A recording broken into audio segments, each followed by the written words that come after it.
বন্ধুরা, আমি এখন আছি ঈশ্বরদীতে। ঈশ্বরদী একটি ব্রিটিশ আমলের জনপদ। ব্রিটিশ শাসন আমলে ঈশ্বরদী একটি প্রতিষ্ঠিত ও গুরুত্বপূর্ণ জনপদ হিসাবে পরিচিত ছিল।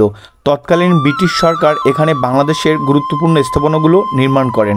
বাংলাদেশের বৃহত্তম রেলওয়ে জংশন, বৃহত্তম রেলওয়ে ব্রিজ ও বিমানবন্দর নির্মাণ করেন। পরবর্তীকালে পাকিস্তানের শাসন আমলেও এই উন্নয়নের ধারাবাহিকতা অব্যাহত থাকে। ঈশ্বরদীর নামকরণের পিছনে রয়েছে বিভিন্ন মতামত, তবে সবচেয়ে শক্তিশালী মতামত হচ্ছে সে সময় পানীয় জলের অভাব ছিল এবং ঈসা খাঁ তার সৈন্যদের জন্য একটি বড় দিঘি খনন করেন।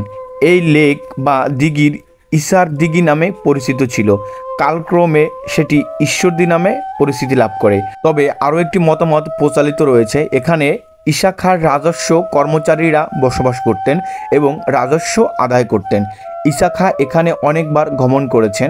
সময়ের ব্যবধানে ঈসা খাঁ এর ঈসা এবং দেহি এই শব্দ দুটির সমন্বয়ের পরিবর্তনের মাধ্যমে ঈশ্বরদীর নামকরণ করা হয়। ঈশ্বরদী একটি ব্রিটিশ আমলের শহর। আপনি এখনও এখানে ব্রিটিশ আমলের স্থাপত্য দেখতে পাবেন। ঈশ্বরদী অত্যন্ত সুন্দর ও বসবাস উপযোগী একটি জায়গা।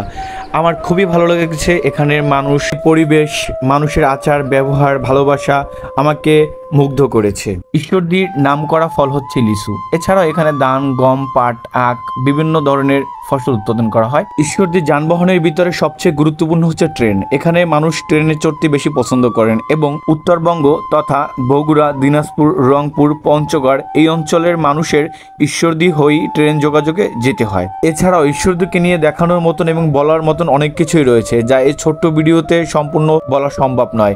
এখানে রয়েছে গ্রাম, প্রকৃতি। আপনি এখানে প্রকৃতি দেখলে প্রকৃতির প্রেমে পড়ে যাবেন। আমার খুবই ভালো লেগেছে এই অঞ্চলটি এবং এই অঞ্চলের মানুষকে।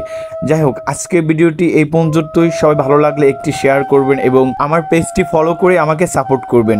সবাই ভালো থাকবেন। দেখা হবে আবার পরবর্তী কোনো ভিডিওতে। আল্লাহ হাফেজ।